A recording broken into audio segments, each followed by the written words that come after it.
Doutor Jacinto Serrão, o que é que nos traz? O que é que escolheu? Qual foi a sua escolha? O tema tem a ver com os congressos. O congresso da JS que se realizou no fim de semana passado e o congresso do PSD que se está a preparar na Madeira.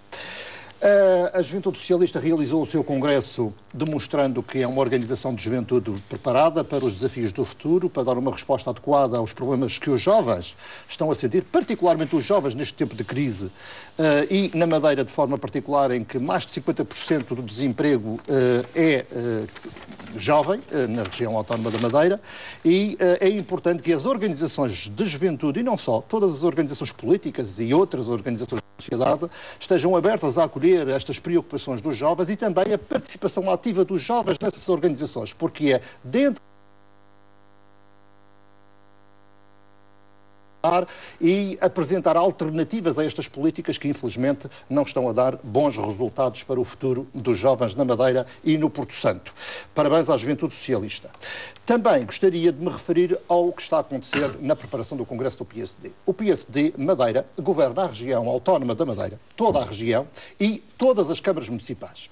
E até parece que não tem essa responsabilidade de governação. Está a Madeira a afundar-se em problemas enormes, como todos nós sentimos na vida do dia-a-dia, quer a nível empresarial, quer a nível familiar, quer a nível individual, mas o PSD continua, de facto, numa prática de bullying interno, despreocupado com os problemas que tem, que é de governar as câmaras municipais e a região autónoma da Madeira, demonstrando que é um partido que está completamente esgotado e que precisa ser substituído. Ou seja, é um partido que precisa de uma cura de oposição e esperemos que os madeirenses e os porto-santenses façam-lhes essa vontade. Como é que olha para esta questão? Bom, esta senha de privatizações em tempo de dificuldades que o Estado está agora a lançar deve-nos preocupar a todos. E nesta questão da TAP, aos madeirenses e aos açorianos, mas aos madeirenses particularmente, porque os Açores têm uma companhia aérea e nós não temos. Muda completamente mas uma região algumas das linhas são uma região insular como a nossa não pode, de maneira nenhuma, ficar indiferente à privatização de uma companhia de bandeira como é a TAP. E os responsáveis políticos na região autónoma da Madeira, todos eles devem se empenhar para salvaguardar que o serviço público que o Estado está obrigado naquilo que está definido na Constituição da República, que é garantir o princípio da continuidade territorial, esse princípio esteja salvaguardado na lógica da privatização.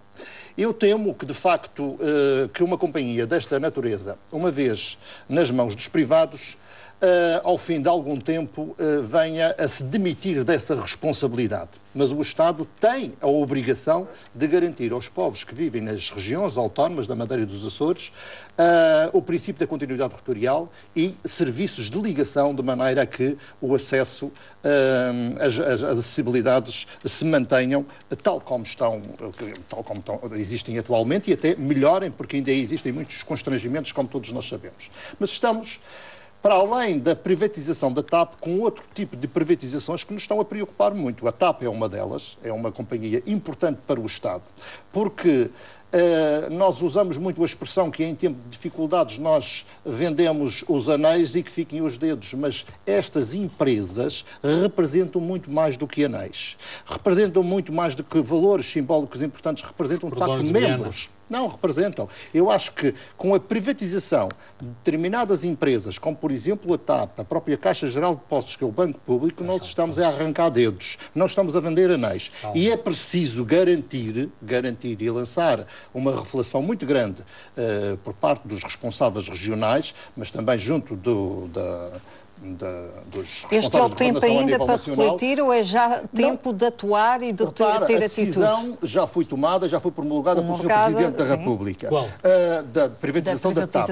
Agora, é preciso que no âmbito do caderno de encargos, de facto, se salvaguarde, e o Estado tem de se obrigar a isto, sob pena de depois isto ser muito mais caro ao próprio Estado com a privatização, porque o Estado está obrigado, e nisso acho que é preciso começar a fazer valer, independentemente de quem governa governa o país, está obrigado a garantir aos povos que vivem nas regiões autónomas acessibilidade de maneira a fazer face aos problemas da escolaridade. Eu lembro que a privatização da TAP foi decidida pelo anterior governo do PS. Bom, e que a liberalização das linhas para a Madeira foi do governo do PS em 2008. Rodrigues, eu estou a falar de uma forma muito responsável e séria. E eu disse, independentemente de quem está a governar o país, nós temos de alertar e provocar esta reflexão, porque isto é importante. Um país como o nosso, que tem 2 arquipélagos, 2 regiões autónomas, não pode olhar para a privatização da sua companhia de bandeira de forma ligeira, como se fosse uma simples companhia ou como simples uma venda de uma empresa privada para arrecadar receitas. É preciso garantir princípios fundamentais, valores fundamentais que estão na Constituição.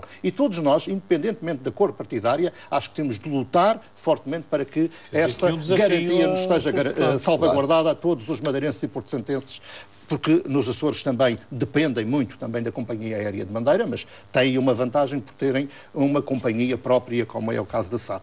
Eu acho que é fundamental, e há condições para isso, porque nós temos instrumentos jurídicos para trabalhar nesse sentido, quer a nível europeu, quer a nível nacional. Já referimos aqui aos nacionais, que existem, em que o Estado está obrigado a garantir um conjunto de princípios de maneira a garantir acessibilidades à região autónoma da Madeira, por via aérea e também por via marítima, que também é preciso salvaguardar isso, mas também a nível europeu.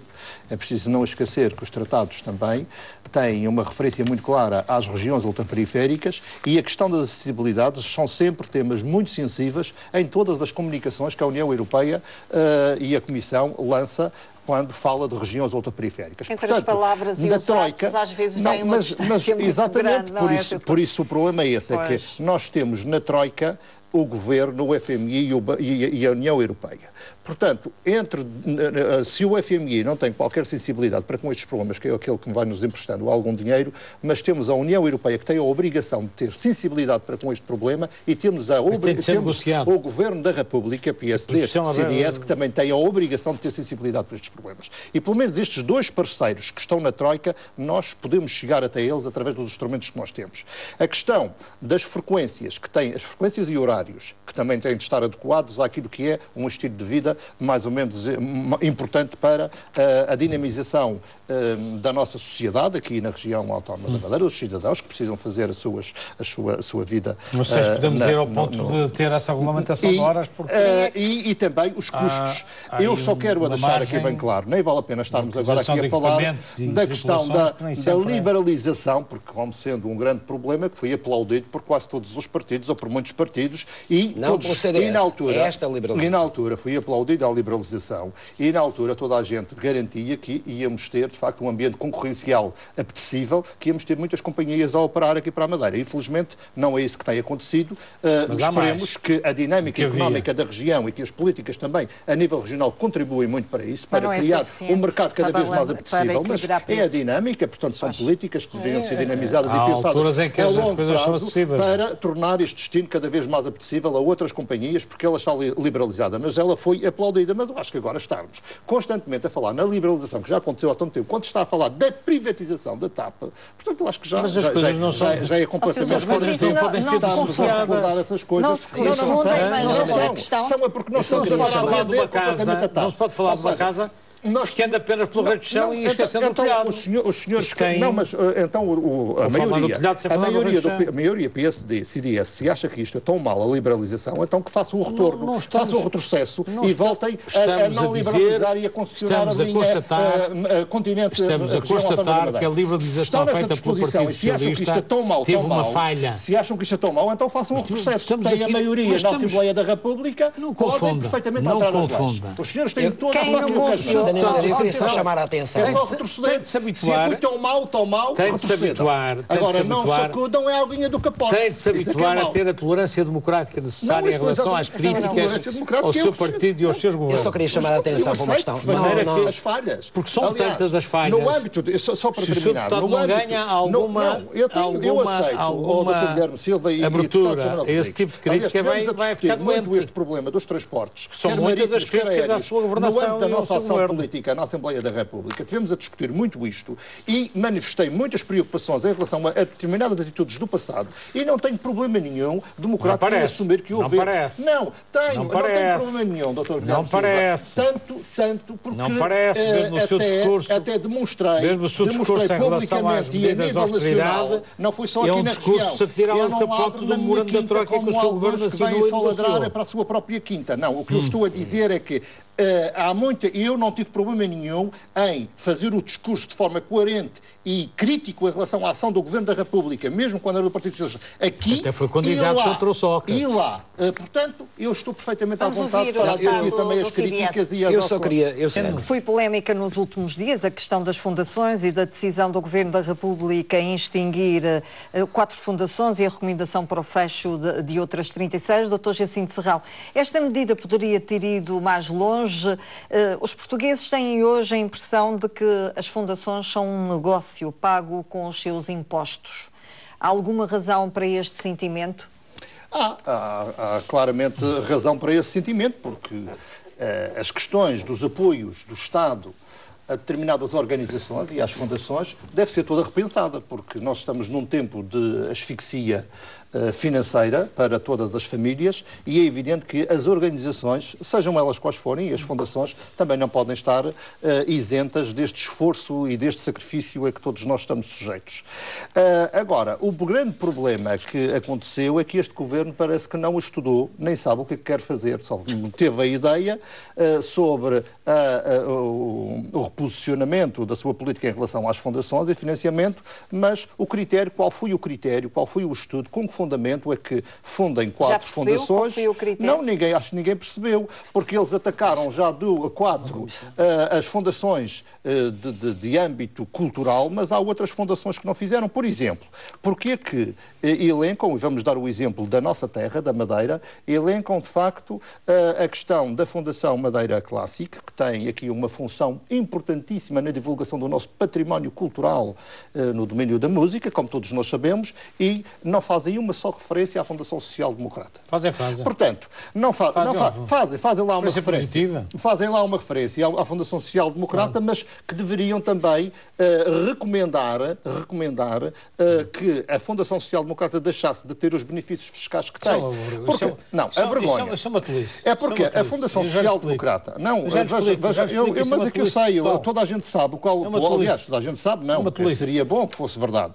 Porque os senhores andam a dizer que a Fundação Social Democrata não recebe nem um cêntimo do Estado. Sim. Ora, todos nós sabemos que tem isenção fiscal sobre o património que tem, que é um património colossal, milionário, da ordem dos 4 milhões de euros. Ora, isenções fiscais também são benefícios que o Estado concede e é dinheiro de todos os contribuintes que está também a circular ali. Fixação. Portanto, é importante repensarmos e pensarmos porquê que o Governo atua desta maneira em relação às fundações, com critério, se de facto não faz o ataque a determinadas fundações, como por exemplo a Fundação Social Democrática, que tem objetivos meramente partidários. É evidente que tem algumas funções cosméticas de natureza cultural, de apoio a uma ou outra instituição, a outros jovens, mas isso é residual para a riqueza que a própria Fundação tem, o património que a Fundação tem. E todos nós sabemos qual é o objetivo central da Fundação Social Democrata. Qual é? É meramente partidária e servir um partido só. E não tem, de facto, as funções que outras fundações, Dr. Guilherme Silva, não tem as funções que outras fundações que foram claramente visadas e atacadas por este plano de reestruturação do Governo da República, funções de natureza cultural e de intervenção social muito mais benéficas e úteis para a sociedade e para a comunidade do que a Fundação Social Democrata, que só tem função para servir os interesses do PSD. E seria importante percebermos como é que este tipo de fundações que não recebem fundos estatais do Estado diretamente, beneficiam das isenções, enriquecem e recebem todas as fortunas. Isso é que era mais importante. A transparência no processo de gestão de todos os recursos financeiros e patrimoniais, sejam elas quais forem, sejam elas mesmo daqui do continente e as daqui da Madeira, mas que a transparência em torno desses processos é que deveria ser clarificada para que todos os portugueses e os madeirenses soubessem como é que os fluxos de dinheiro andam nessas fundações e para onde é que vêm e para onde é que vão. Sim. E acho que é digno também de registrar as observações críticas em relação à forma como foi conduzido o processo. Apesar de Dr. Guilherme Silva tentar disfarçar, José Manuel Rodrigues não disfarçou que de facto existem falhas neste processo. Nomeadamente no que diz respeito às questões de regime fiscal e onde é que elas estão, estas falhas. Agora é importante que essas vozes cheguem a Lisboa. Não é que são na Madeira.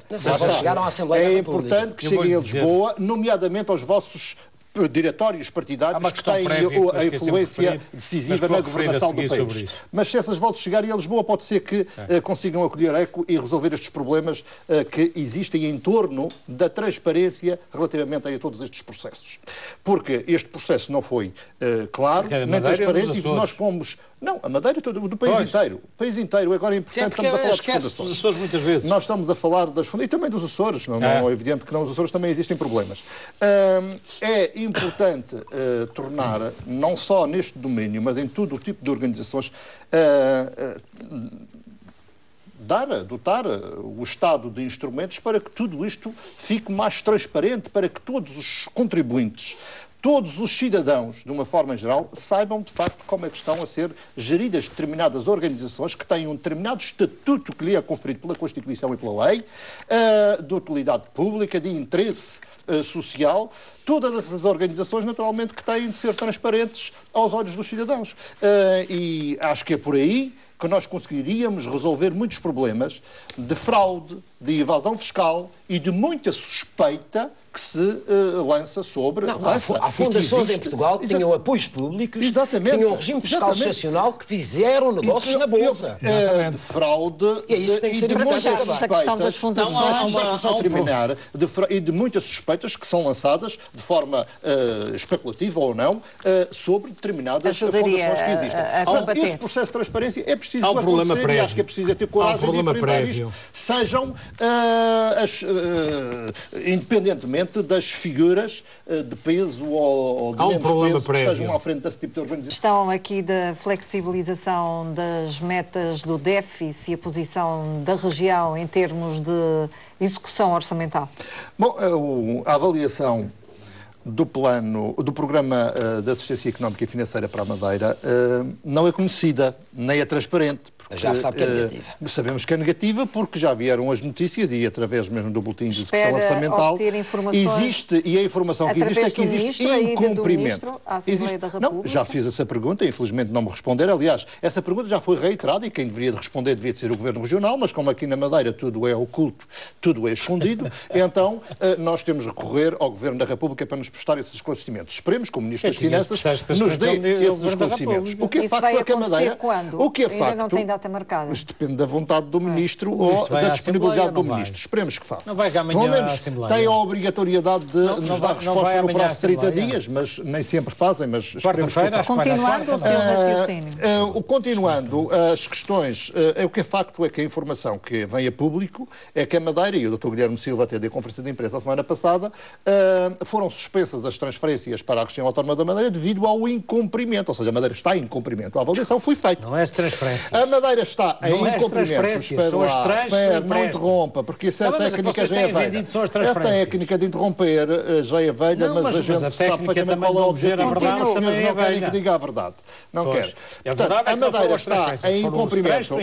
Os dados de execução orçamental demonstram que a economia da Madeira está a afundar, as falências acontecem diariamente, o desemprego está a acontecer de forma dramática, principalmente nos jovens, com mais de 50% dos jovens desempregados na região autónoma da Madeira, e a pobreza graça por todos os cantos da região. Temos uma coisa para entreter, que são as diretas no PSD, que vão disfarçando estas coisas. Temos estas questões que são importantes e que deveriam ser refletidas por parte do Governo Regional. Eu já disse, e o José Manuel Rodrigues ainda há pouco, agora acabou de mandar a piada das questões internas. Eu disse que isto é uma questão de bullying interno dentro do PSD, mas deixá-los, esperemos que resolvam, mas acho que estão a precisar mesmo de uma cura da oposição, porque estão a demonstrar com isto tudo que não há alternativa. Não há. Em democracia há sempre alternativa. Infelizmente, nas ditaduras é que não há alternativa. Em democracia há sempre. Nem o PS estão à altura. Em democracia há sempre alternativa. Do plano de ajustamento, Dr. Jacinto. Obrigado. Está comprometida. Obrigado. A questão é a seguinte, é que de facto o Presidente do Governo Regional, em janeiro, no início de janeiro, quando assinou este memorando, este plano de resgate para a região autónoma da Madeira, Sócrates assinou garantiu, apostou mesmo que ia cumprir. E não está a cumprir, ou seja, falhou. Mas o que é grave é que ele apostou com o sofrimento dos madeirenses, com a falência das nossas empresas, ou seja, com o sacrifício dos madeirenses e dos porto-santenses. E nós não vamos hipotecar, apostar, como se de uma aposta de casino se tratasse, a vida e o futuro da região autónoma da Madeira, como Augusto João Jardim fez e assinou este plano de resgate. Portanto, os senhores têm de assumir as vossas responsabilidades. Assinaram este compromisso, assinaram este memorando. Não estão a cumprir. Porquê que não estão a cumprir? Por incompetência, têm de explicar porque é que não estão a cumprir.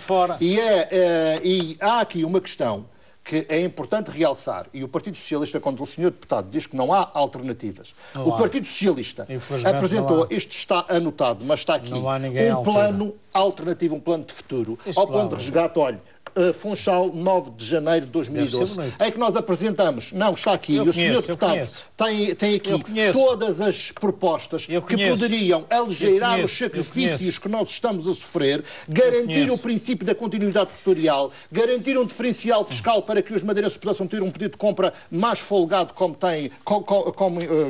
tinham na altura e cumprir também com as suas obrigações do pagamento da dívida. Nós tínhamos um plano alternativo. O PSD não quis ouvir o Partido Socialista. E a nível nacional, e é importante, só para terminar... É importante, mas o Governo da República estava disponível para aceitar alternativas? O Governo da República também tomou conhecimento deste plano alternativo. Assim houvesse sensibilidade. Mas não havia a intenção também de penalizar... Foi dito desde o início que o plano de ajustamento seria